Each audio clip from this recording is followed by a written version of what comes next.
Olá, tudo bem? Seja bem-vinda, seja bem-vindo ao nosso canal de vídeos. Que bom que você está aqui fazendo o curso de Matemática Financeira no nosso canal. E antes de começar a aula, se você ainda não se inscreveu, eu quero te lembrar para fazer isso agora mesmo. Basta clicar no link que aparece na descrição do vídeo no YouTube ou no ícone que aparece bem no cantinho da tela aqui embaixo. Assim, você fica por dentro de todas as novidades, acompanha de perto o nosso trabalho e também contribui para o crescimento do nosso canal. É claro, a gente fica super grato e feliz de ter você por aqui. Muito bem, então vamos lá. Na aula de hoje nós vamos estudar os seguintes conceitos de forma bem objetiva e prática: juro, capital, montante, taxa de juros e variação percentual. Sobre a taxa de juros e a variação percentual, a gente vai fazer alguns cálculos para melhor compreensão dos conceitos, beleza? Então a gente começa pelo conceito de juro. Mas o que é juro? Olha, de acordo com o dicionário, é isso aqui: uma quantia que remunera um credor pelo uso de seu dinheiro por parte de um devedor. O professor Carlos Antônio Luque explica por meio de uma analogia. Ele fala o seguinte: se eu tiver à disposição uma maçã e se alguém quiser tomar emprestada, eu vou exigir que no futuro essa pessoa me devolva a maçã e mais um pedaço. Esse pedaço extra é o que representa os juros. Enfim, gente, essas duas explicações nos remetem a uma terceira, que também é de fácil compreensão. Bom, juro nada mais é que o aluguel pago pelo uso do dinheiro, ok?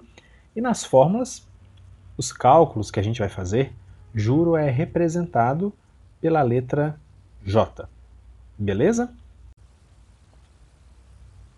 E o capital? O capital é o valor de uma quantia em dinheiro na data zero, isto é, no início de uma aplicação financeira. Enfim, é o valor que alguém aplica ou passa a dever, por exemplo, na data zero, ok? Que seria o início dessa aplicação. Nos cálculos e nas fórmulas, o capital normalmente é representado pela letra C, C de capital mesmo, mas também pode ser representado pela letra P, porque o capital também é chamado por alguns autores, em alguns contextos, de principal ou de valor principal. Então essa representação por VP, ela também é adequada, ok? E o montante? Olha, o montante, também citado como valor acumulado ou valor futuro, é a soma do capital inicial com o juro gerado em determinado tempo. Tá? Nas fórmulas e nos cálculos, ele é representado pelas letras M ou S. Tá? M de montante, S costuma dizer que é o montante na capitalização composta, mas a gente vai, para simplificar as ideias, nós vamos utilizar aqui sempre a letra M mesmo, tudo bem? E, gente, como o montante é a soma do capital com juro, a gente pode defini-lo, né, representá-lo em uma sentença matemática como essa aqui, ó, M igual a C mais J, ou seja, o montante é a soma do capital com o juro gerado. Mas você lembra que a gente também pode chamar o capital de principal? Então a gente pode escrever a sentença matemática dessa forma.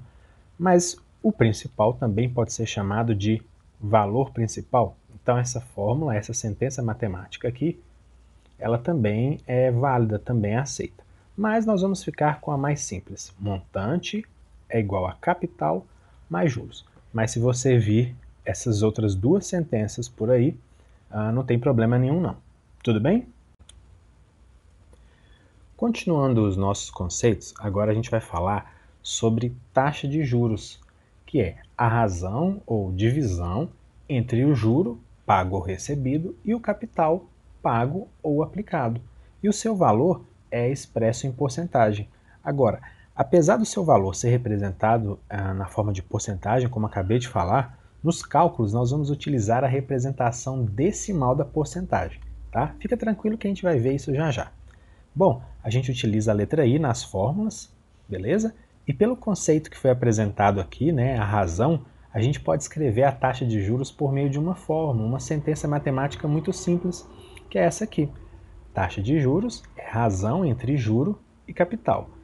Como já disse anteriormente, capital também pode ser chamado de principal, portanto, I igual a J sobre P também é válido, ou capital pode ser chamado de valor principal, então I igual a J sobre VP também é válido. Mas nós vamos trabalhar com essa razão mais simples, I igual a J sobre C, ou seja, taxa de juro igual a juros sobre capital, ok?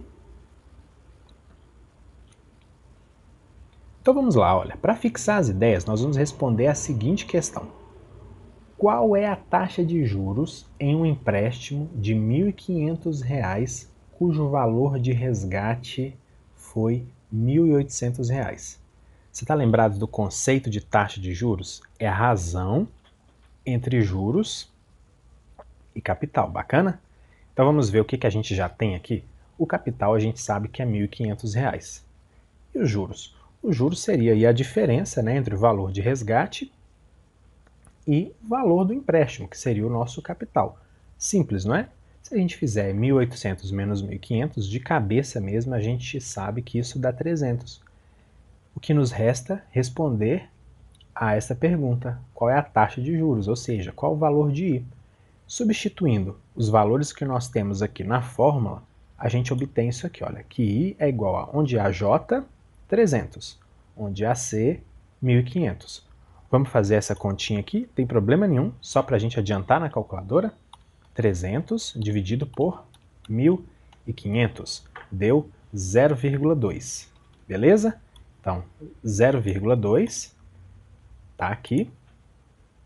A taxa de juros é 0,2, mas você lembra que eu disse que a taxa de juros ela é representada na forma de porcentagem? Vale lembrar, então, que 0,2 é igual a 0,20, e esse número decimal, 0,20, pode ser representado na forma de porcentagem como 20%. Portanto, a taxa de juros, nesse caso, é de 20%. Agora uma observação importante, tá bom? É muito comum a gente ver que a taxa, ela às vezes é ao mês, ao ano, ao dia, ao trimestre, ao bimestre. Tudo bem? Isso aparece muito nos problemas, você vai ver ao longo dos nossos vídeos do curso de Matemática Financeira. Muito bem. Outro conceito importante é o de variação percentual. Tá? A variação percentual a gente vamos utilizar aqui a letra V para representá-la. Tudo bem? E a variação percentual ela pode ser calculada. Para isso a gente vai precisar nomear alguns termos. Como assim? Seja V0 um certo valor, obviamente na data zero, e seja VT esse valor na data futura. Como que a gente calcula a variação percentual com esses termos? Da seguinte maneira, olha só, e aí a gente já define a variação percentual. Eu vou fazer o seguinte, eu vou pegar o valor na data futura menos o valor na data zero, vou calcular essa diferença e vou dividir o resultado pelo valor na data zero. A gente pode simplificar essa expressão da seguinte maneira. A gente vai ter que a variação percentual, se a gente divide aqui V0 por V0, né, dá 1. Então a gente pode dizer que a variação percentual é a razão entre o valor na data futura e o valor na data zero menos 1. E aí cabem algumas observações para a gente. Se o valor de V obtido for maior do que zero, nós temos uma situação de crescimento, correto? Isso é simples. E se V for menor do que zero, a gente tem uma situação de decrescimento, ou seja, uma taxa de variação, aliás, uma variação percentual, negativa. Vamos ver, tá aí, V, se V for menor do que zero, a gente tem um decrescimento. A gente vai ver isso melhor com um exemplo, tudo bem? Olha só. No final de um ano, o número de habitantes de uma cidade era igual a 30 mil, e no final do ano seguinte esse número foi para 33 mil. Qual a variação percentual entre as datas consideradas? Bom, a gente tem aí as fórmulas, tá lembrado? Aqui é a fórmula simplificada, né? A variação percentual é a razão entre o valor na data futura e o valor na data 0 menos 1. Onde que estão esses valores aqui? Bom, o valor na data futura, 33 mil. E o valor na data 0, 30 mil, né? Porque isso aqui é a população depois de um ano. Substituindo nessa expressão, o que nós vamos ter? VT, 33 mil, V0, 30 mil, menos 1. Vamos pegar uma calculadora aqui para nos ajudar. Vamos fazer a continha. 33 mil dividido por 30 mil. Isso dá 1,1 menos 1, 0,1. Bacana? Então, V igual a 0,1. 0,1 é um número decimal que é igual a 0,10. E 0,10 pode ser escrito na forma de porcentagem, V igual a 10%. Então, a variação percentual, né? Qual a variação percentual entre as datas consideradas? A variação percentual é de 10%. Repare que é uma variação positiva, obviamente, porque o número de habitantes aumentou. Beleza? E aí, ficou tudo claro? Compreendeu bem os conceitos e os cálculos que a gente abordou nessa aula? Olha, eu espero que sim, tá bom? Se ficou algo não muito bem compreendido, você pode assistir novamente as partes do vídeo que não ficaram muito claras para você. Essa é a vantagem de aprender por videoaulas. E além disso, você também pode deixar o seu comentário. Olha, se você gostou do vídeo, deixe o seu joinha, compartilhe com seus amigos e colegas. Se foi útil para você, pode ser útil para eles também. Não deixe de se inscrever em nosso canal e de nos acompanhar lá pelo nosso site e pelas redes sociais. Basta procurar por Aula do Guto. Então, obrigado por nos acompanhar nesta aula. Um grande abraço para você, bons estudos e até o próximo vídeo. Tchau, tchau!